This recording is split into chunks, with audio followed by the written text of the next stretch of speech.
Big boss family week కాబట్టి హౌస్లోకి ఇమ్ము వాళ్ళ అమ్మ అయితే రావడం జరిగింది. అండ్ వస్తూ ఇమాన్యుల్కి ఒక మాట అయితే చెప్పడం జరిగింది. అదేంటి అంటే, నువ్వు తనూజాతో గొడవ పెట్టుకోవద్దు, తనూజాని టార్గెట్ చేయొద్దు అండ్ తనూజాని నామినేషన్ చేయొద్దు అని చెప్పడం అయితే జరిగింది. అసలు ఆ విషయం ఎందుకు చెప్పింది అనేది చాలా క్లారిటీగా చెప్తాను. మీరైతే స్కిప్ చేయకుండా వీడియో చివరి వరకు చూడండి. అండ్ ముందైతే మన వీడియోకి ఒక లైక్ వేసుకోండి. అండ్ చాలా మంది మన వీడియో సబ్స్క్రైబ్ చేయకుండానే చూస్తున్నారు, సో దయచేసి సబ్స్క్రైబ్ చేసుకోండి. అలాగే అసలు విషయానికి వస్తే, ఇమాన్యుల్ వాళ్ళ అమ్మ హౌస్లోకి వస్తూ చాలా హ్యాపీగా ఫీల్ అయ్యారు. అండ్ ఇమాన్యుల్ అయితే చాలా ఎమోషనల్ అయ్యాడు.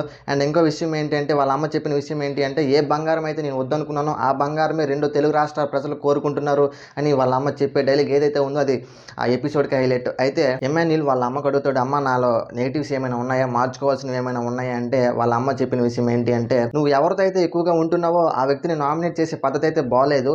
అండ్ బిగ్ బాస్ గురించి నీకు తెలుసు కదా, బిగ్ బాస్ మొక్కలు కట్ చేసి ఎపిసోడ్లో వేయడం అయితే జరుగుతుంది. కాబట్టి మీ ఇద్దరికి జరిగిన ఆ గొడవ అనేది మాకు తెలియదు. కాకపోతే నువ్వు బాండింగ్ మీద ఉండి నామినేట్ చేసిన తర్వాత ప్రజలు నిన్ను నెగిటివ్గానే చూస్తారు. కాబట్టి కొంచెం అవన్నీ చేయడం మానే అని వాళ్ళ అమ్మ అయితే చెప్పడం జరిగింది. అండ్ ఇమాన్యుల్ అయితే చాలా హ్యాపీగా ఫీల్ అయ్యాడు వాళ్ళ అమ్మ హౌస్లోకి రావడం. సో ఇది. అండ్ ఇమాన్యుల్ వాళ్ళ అమ్మ తనూజ దగ్గరికి వెళ్ళి సరదాగా తనూజని ఆట పట్టించడం కూడా జరిగింది. అదేంటి అంటే, నీకు ఎంత మావాడంటే ప్రేమ ఉంటే మాత్రం అలా నడుము గిల్లుతావా అని ఇమాన్యుల్ వాళ్ళ అమ్మ తనూజకి ఆట పట్టించడం జరిగింది. అండ్ తనూజ కూడా వామం మీ ఇద్దరు కలిసారంటే ఇంక అంతే అని తనూజ కూడా ఆట పట్టించడం జరిగింది. సో ఇది అసలు విషయం. మరి ఇమాన్యుల్ వాళ్ళ అమ్మ ఇమాన్యుల్ గురించి చెప్పిన దానిపై మీ ఒపీనియన్ ఏంటి అనేది కామెంట్ చేసి చెప్పండి. కొత్త వీడియోతో మళ్ళీ కలుద్దాం. అంతవరకు బాయ్.